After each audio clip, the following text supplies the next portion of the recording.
Colosenses capítulo 2. Yo creo que todos los que estamos aquí y hemos tenido esta experiencia maravillosa de conocer al Señor Jesucristo como nuestro Dios, Señor y Salvador. Estamos llenos de esa gratitud porque estamos viviendo tiempos de refrigerio, tiempos de verdadera bendición. Y hermanos, cada vez que nos reunimos es para glorificarle, darle las gracias, y Dios usa este tiempo para que crezcamos. Hay una promesa en Salmos 92, parece que es del 12 al 14, y lo vamos a ver antes de leer Colosenses. Salmos 92, vayan ustedes a ese pasaje, y dice el verso 12: el justo florecerá como la palmera, crecerá como cedro en el Líbano.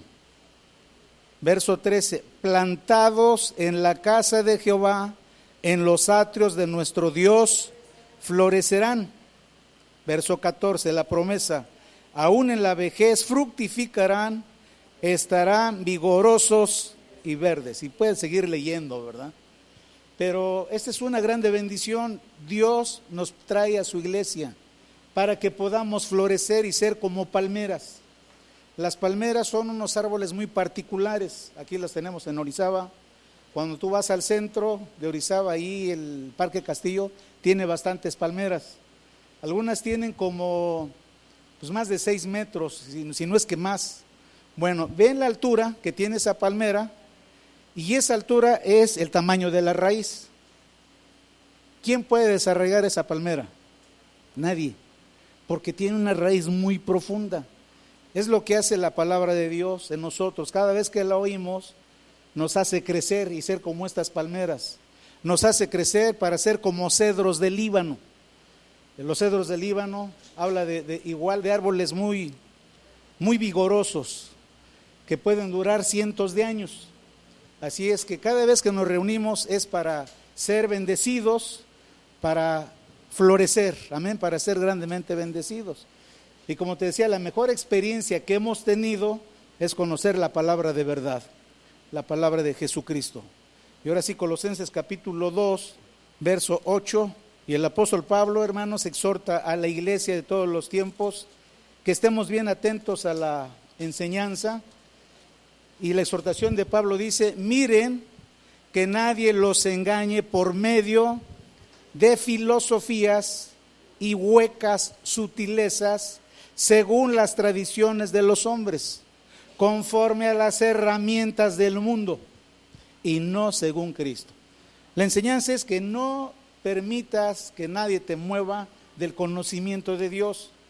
Hay cosas que se enseñan que tienen apariencia de verdad, pero no es la verdad, esa es la realidad.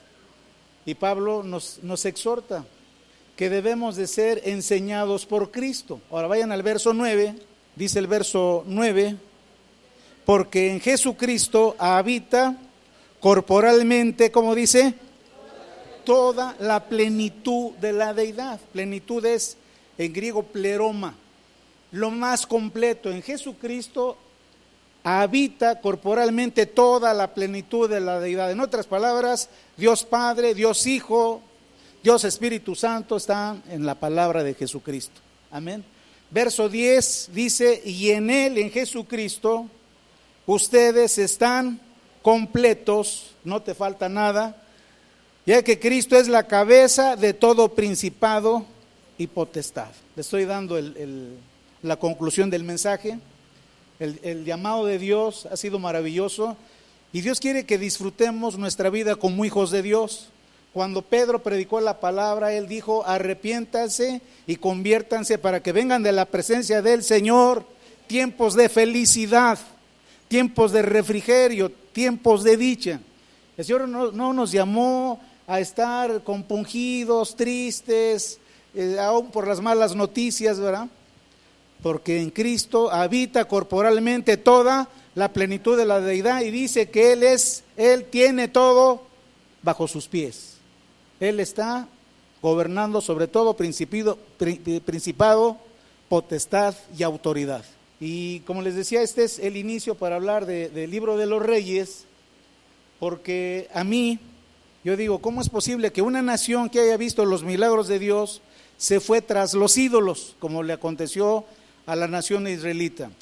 La última vez que estuvieron a ustedes aquí, la mayoría hablamos de la división del reino de las 12 tribus, siendo 12 tribus que estuvieron unidas en los reinados de Salomón, empezando por Saúl, David y Salomón, 120 años, esas tribus vivieron unidas, pero a partir de que Salomón se muere, el reino se divide.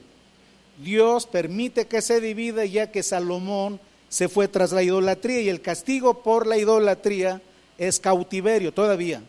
Quien es idólatra va a quedar cautivo, es decir, preso de sus propios pensamientos, y preso físicamente en el sentido de que nada le sale bien. Y si ustedes van a la Biblia, vamos a ver qué hizo Jeroboam. Ahora sí nos vamos al primer libro de los Reyes, segundo libro de los Reyes, perdón. Y nada más para recordarles qué pasó, dice el verso 25 del capítulo 12. Entonces aquí vemos que ya se divide el reino.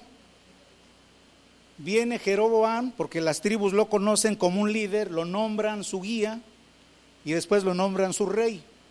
Entonces Roboam, con su discurso, hace que 10 tribus de los israelitas se vayan con él y se forma otro reino, el reino de Israel. A partir de aquí ya hay un pueblo de Dios, pero en 2 reinos.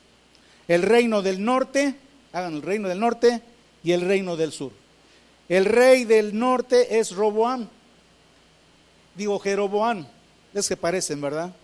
El reino del sur se llamó Jeroboam, descendiente de la familia de David. Jeroboam es el nuevo líder de las 10 tribus de Israel. Y vayan al versículo 25, dice: entonces reedificó Jeroboam a Siquem en el monte de Efraín, es decir, hace la cabeza del reino primeramente a Siquem. Dice, y habitó en ella, y saliendo de allí reedificó a Penuel. Y dijo Jeroboam en su corazón: ahora se volverá el reino a la casa de David. Si este pueblo subiera a ofrecer sacrificios en la casa de Jehová, ¿en dónde? ¿En dónde? ¿Están leyendo? No está ahí la cita. Es verso 27. Si este pueblo subiera a ofrecer sacrificios en la casa de Jehová, en Jerusalén, es Primera de Reyes, perdón, es Primera de Reyes, capítulo 12, versículo 2, capítulo 12, verso 26. Sí, ahí fue la equivocación. Ahora, versículo 26, por favor. Y dijo Jeroboam en su corazón. Jeroboam fue el que se llevó las 10 tribus. Hay que entender esto bien. Dice, ahora se volverá el reino a la casa de David, es decir, el reino del sur, si este pueblo subiera a ofrecer sacrificios en la casa de Jehová en Jerusalén, porque el templo que construyó Salomón, ¿dónde estaba? Jerusalén. Entonces Jeroboam, temeroso, dice, yo necesito tener el control de la gente. Dios le había dicho a Jeroboam, te voy a dar 10 tribus, si tú fueres obediente a mi palabra, fueras guiado por mi espíritu, yo te voy a prosperar y mi pueblo va a prosperar. Pero Jeroboam no tenía esta capacidad de obedecer a Dios, era rebelde. La rebelión es uno de los pecados predominantes en el hombre. Y el daño mayor es cuando se te honra y no sabes qué hacer con la honra. Bueno, Jeroboam se envanece, se ensoberbece y dice, si yo doy libertad a la gente de que vaya a adorar, ellos tienen que adorar 3 veces al año, subir a Jerusalén. Dice, el reino se me va a caer de las manos. Imagínense, la gente hace cuenta, si la nación israelita tenía en ese tiempo como, vamos a pensar, 2 millones de personas, de a pesito por persona, ¿cuánto equivale el impuesto? 2 millones, ¿verdad? Bueno, pues se me da ese poder, o sea, el hombre es muy ambicioso. Entonces Jeroboam, hermanos, dice, tiene consejo con gente de sus tribus y llegan al acuerdo de fabricar 2 becerros bien hechos, pero de oro. Y uno lo ponen en el nombre, en Betel, y otro lo ponen en otro lugar que ahorita lo vamos a ver, y les dice, los congrega y les dice, Israel, aquí están tus dioses que te sacaron de la tierra de Egipto.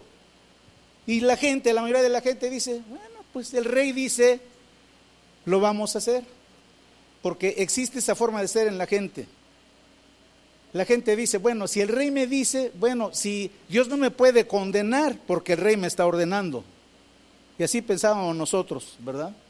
Si nuestros dirigentes antes estaban mal, decíamos, bueno, ellos van a dar cuentas, yo me dejo guiar por ellos. Falso, porque Dios te dio cerebro, te dio entendimiento, no te hizo robot.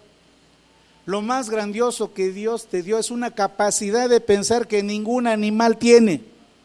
Por inteligentes que los consideremos, los animales no son inteligentes, se guían por instintos, pero no son inteligentes. Los únicos que no tienen temor de ninguna especie son los animales, solamente ante un peligro inminente.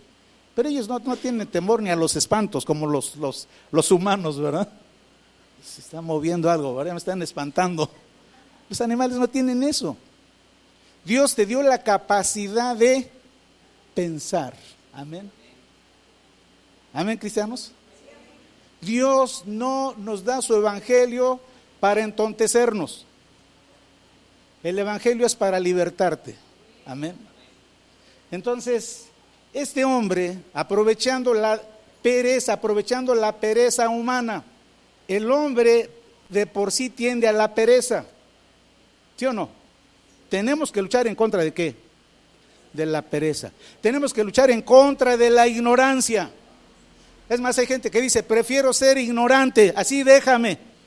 Bueno, pues ahora sí que Dios te acompañe, ¿no? ¿Sí? Entonces, problemas es que la gente quiere, por su propia voluntad, ser ignorante, ser perezoso e idólatra. Es lo que les pasó a estos cuates. Jeroboam dice, aquí están sus dioses, y la gente le aplaude. Dice, ya nos vamos a ir a Jerusalén.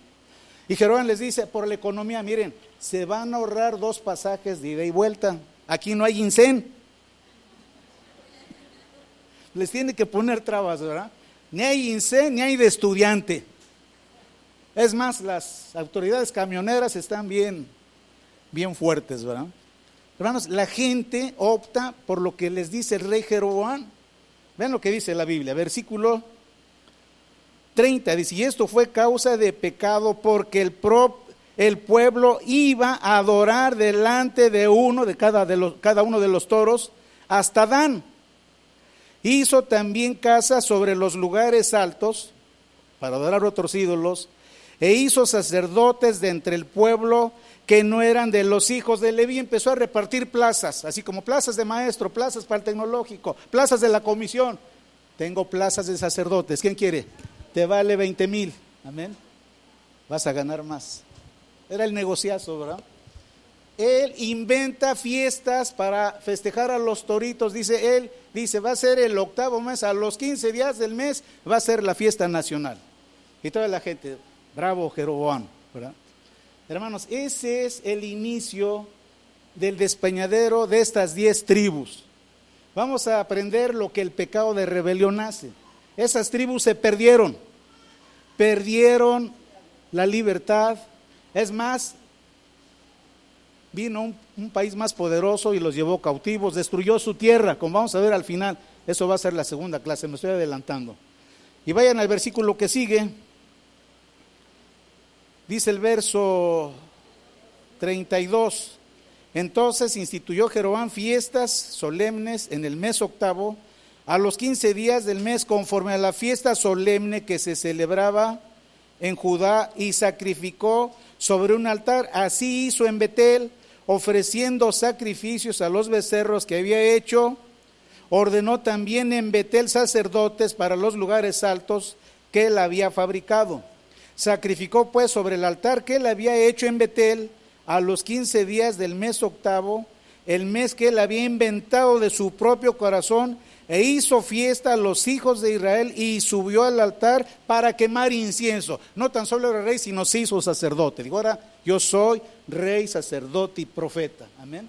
El engaño es un engaño religioso que todavía existe. Amén.